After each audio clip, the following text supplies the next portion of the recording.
Dios escribe el libreto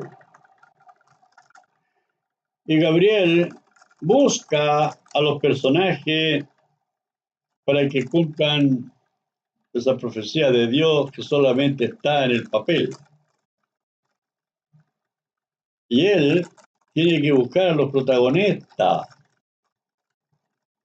Como estaba Zacarías, un sacerdote, y su mujer, Elizabeth, era estéril sin hijo, y eran de edad avanzada. Y le tocó ofrecer el incienso. Y le habla el ángel Gabriel, que le lleva a llegar Juan, hijo a los dos ancianos, para cumplir Génesis 18, no se lo dice. No le dice que va a cumplir una profecía con el nacimiento de Juan.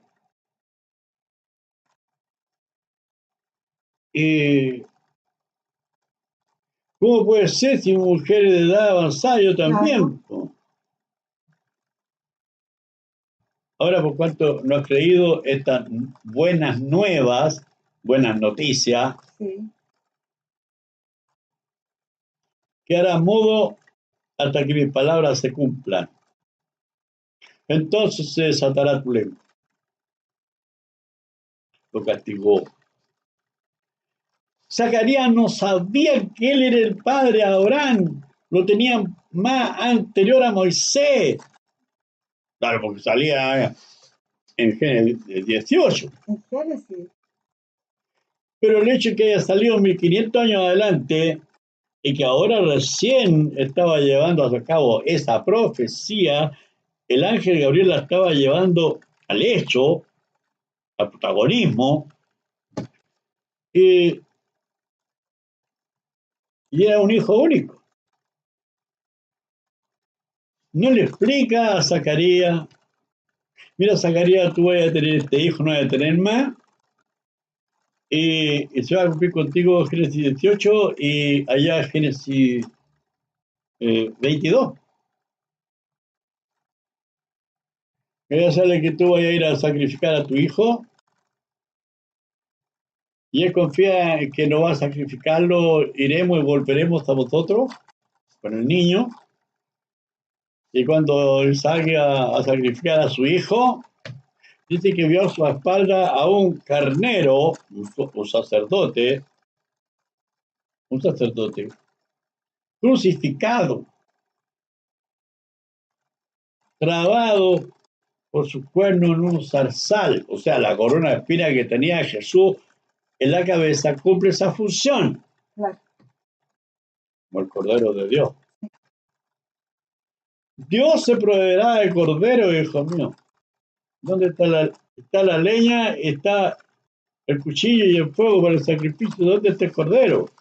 Dios se proveerá de cordero.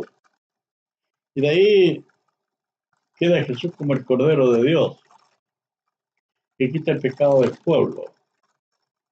Porque al pueblo se le dice mundo. ¿Qué pecado? La rebelión.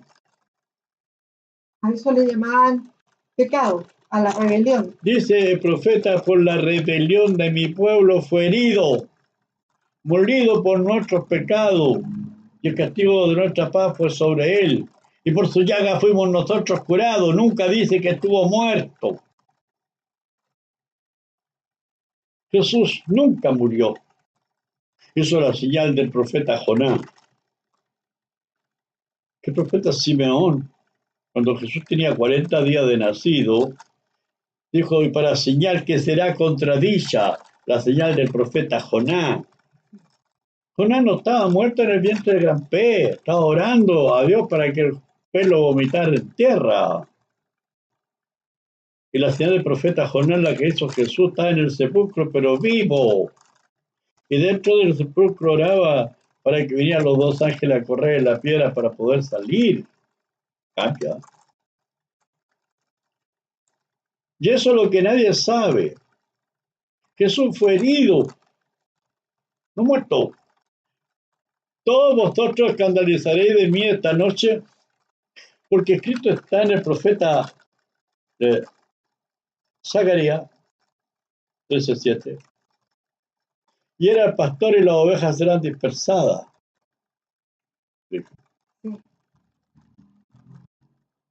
Se han de escandalizar porque era la cruz, salieron arrancando. Bueno, no quedó nadie. Ese es el problema, que ya estaba escrito, pero no dice que va a morir. El que va a morir es el Mesías de Aarón. El Mesías de Aarón es un príncipe. Y ese Mesías de Aarón es Juan Bautista. Ese es el que muere. Lo mata Herodes en el palacio. Dice que aunque con los pobres fue en su vida, en el Jordán, Sí. murió en un banquete de Herodes. Con los ricos fue en su muerte. No habla de Jesús. Y eso Isaías 53 lo tiene muy equivocado, que Juan es el que va a morir.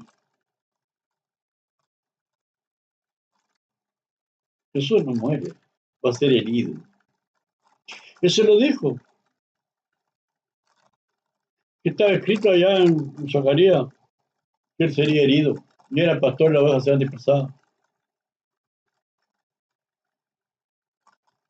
Y que mirarán al que traspasaron, nos mirarían en una cruz, con el costado traspasado. Quedaría ahí para que lo viera. Claro, pero que Dios está sacando la iglesia como protagonista del costado de Jesús de la costilla, no fue de Adán. Este Adán, este hombre rojo, es David. Pero a David no le saca una costilla, No. le sacan a Jesús la cruz. Sí. Y ese sí, tiene la iglesia, que es llamada varona, o el varón fue transformada. Y cerró la carne en su lugar después que creó la iglesia. Y cuando sale del sepulcro, ya tiene el costado cerrado, porque así está escrito, sigue el libreto. Entonces, hay que seguir el libreto de Dios, no lo que uno se imagina. Entonces, cuando Tomás quería verle el costado herido, no, mira si está cerrado en el Génesis. Es el Adán que queda dormido y que saca de la costilla a la mujer. Claro, pero la cruz es de Jesús. Sí. Hombre rojo, está ensangrentado en su sangre, sangrando por David. Y David está ensangrentado en la sangre de sus enemigos, que era guerrero. Y el ángel Gabriel le dice, tú no me levantarás casa porque has derramado mucha sangre. Y resulta que era Salomón el que tenía que construir el templo. Jesús no construye ningún templo. Limpia el templo de Dios. Le llama Dios a Gabriel. El mismo pronunció, le llama Padre. Pero el que no conocían era al Padre Celestial de Jesús, que era el Padre Celestial también de ellos, porque ese Padre Celestial que nadie conocía y que lo nombraban como Padre Celestial, porque no, como Abraham significa Padre de muchedumbre de gente, ¿eh? Pero el nombre de él no sabía, era Zacarías, el padre de Juan, como Abraham. Como Abraham, él tampoco lo supo. Claro, entonces Padre Celestial, para allá, Padre Celestial. Si es celestial, ¿es porque oculto? Y el que lo ocultó fue Dios. No dijo que era Zacarías. Pero, mira, si tú tomas Génesis 18, sale Abraham, Sara, que van a tener a Isaac, ¿cierto? Cierto. Y acá sale Zacarías, Elizabeth y Juan. Cierto. Estos son los protagonistas de esa profecía. Correcto. Y ellos no se llaman Abraham, Sara, Isaac. Se llaman Zacarías, Elizabeth y Juan. ¿Cómo lo van a encontrar? Difícil. Pues. Entonces, tiene que ver que el ángel Gabriel le está anunciando que van a ser Juan. Es lo mismo que está en Génesis 18. Allá está en el libreto, acá está en la realidad. ¿Fija? Sí. Ese es el protagonista de la historia sagrada. Zacarías, Elizabeth y Juan. Y Jesús aparece como Jacob. El Jacob que en el sepulcro ve ángeles. Jesús es Jacob en el pasaje de la escala de Jacob. Él le dice, he aquí, yo estoy con vosotros hasta el final del mundo. El final del mundo era el final del viaje de Jacob. Claro. El final de la gran tribulación. El final de estar encerrado en campo de concentración y estar en su tierra. De ese mundo les hablaba, que estaría con ellos, como Jacob, hasta que regresara a su tierra, simbolizando a un pueblo, que el pueblo se llama Jacob. A ese Job le devuelve toda la riqueza, porque Job significa Jacob. Sí. Entonces aparece más de uno. Está Salomón como Jacob, Es diminutivo. está David como Jacob, está Jesús como Jacob. Dice que suplanta. ¿A quién suplanta Jesús? En el castigo suplanta a David porque está redimido, está pagando por él. ¿A quién suplanta? Salomón. A su hermano Adonías. Lo suplantó. Porque a Adonías le correspondía el reino. Pero su madre se lo consiguió con mentiras junto con el diablo, junto con el profeta Natán. Engañaron a David. ¿Por qué se llama Jacob, David? Porque suplantó al rey Saúl con los sacerdotes que Saúl lo había mandado a buscar los panes santos. Era el libro de la ley que a buscar. ¿Fija? Sí. Así que hay más de un Jacob. Y en el libro de Job aparece todo. Explicado. Ahí aparecen los protagonistas. Hasta Jesús, Jacob. ¿Sí? Dice Jesús a Natanael, San Juan 1:51, de aquí en adelante veréis los cielos abiertos y a los ángeles de Dios que suben y descienden sobre el Hijo del Hombre. La escala de Jacob de Génesis 28:12 se va a cumplir conmigo. Cuando los ángeles lleguen al sepulcro, corran la piedra. Pues yo estaba vivo dentro, no estaba muerto. Uy, ¿y usted no iba a resucitar? Sí, pero morir en el bautismo de Juan. Ahí muere uno a la ley y resucita a la nueva vida del Evangelio. Y la otra resurrección, es de un pueblo que sale de los campos de concentración llevado a su patria. ¿Esa es la resurrección de los muertos? Sí. Y el rapto no hay. Solo inventó San Pablo.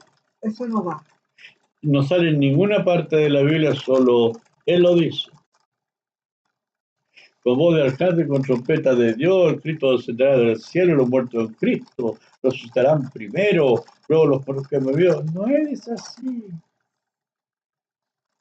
Jesús va con ese pueblo a la gran tribulación, al viaje de Jacob, mientras a los gentiles le cae un diluvio. Pero no lo entienden. La literatura de Dios es compleja, porque es profecía. Y la profecía tiene muchos elementos de juicio. Hay que saber discernir. Si no hay discernimiento, no hay entendimiento y no se puede lograr entender la profecía.